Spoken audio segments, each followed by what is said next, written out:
Friends, ఈ వీడియోతో కాశ్మీర్ గురించి మనకు తెలియని PoK, LoC, LAC, Siachen, Aksai చిన్ల గురించి పూర్తి అవగాహన కలుగుతుంది.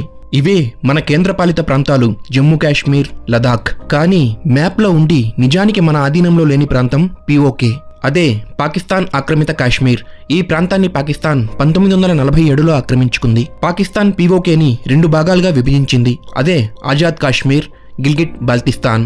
ఈ బాల్టిస్తాన్లోనే ఎవరెస్ట్ తర్వాత ప్రపంచంలోని అతి ఎత్తైన 2వ పర్వతం K2 ఉంటుంది. పీఓకేకి ఉత్తరాన ఉన్న భాగం సజ్గామ్ వ్యాలీ. ఈ ప్రాంతం ఒకప్పుడు పీఓకేలో ఉండేది. కానీ ఈ ప్రాంతాన్ని పాకిస్తాన్ 1963లో చైనాకి ఇచ్చేసింది. పీఓకే, జమ్మూ కాశ్మీర్, లదాఖ్ల మధ్య ఉండే బోర్డర్ని లైన్ ఆఫ్ కంట్రోల్ LOC అంటారు. ఈ లైన్ పాకిస్తాన్లో మొదలై NJ9842 అనే ప్రాంతంలో ముగుస్తుంది. ఈ ప్రాంతానికి పక్కనే త్రిభుజాకారంలో ఉండేదే సియాచిన్ గ్లేషియర్. 1984లో జరిగిన ఆపరేషన్ మేఘనాథ్ ద్వారా ఇండియా ఈ ప్రాంతంపై పట్టు సాధించింది. సియాచిన్ని ప్రపంచంలోనే అతి ఎత్తైన ప్రాంతంలో ఉండే యుద్ధభూమి అంటారు.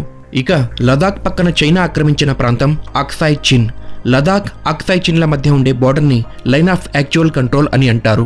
మనం చిన్నప్పటి నుంచి చూస్తూ వస్తున్న మన భారత పటంలో కాశ్మీర్లోని చాలా ప్రాంతాలు ప్రస్తుతం భాగం కాకపోవడం చాలా బాధ కలిగించే విషయం. ఇలాంటి మరిన్ని నాలెడ్జ్ వీడియోల కోసం మన ఛానల్ని సబ్స్క్రైబ్ చేసుకోండి ఫ్రెండ్స్.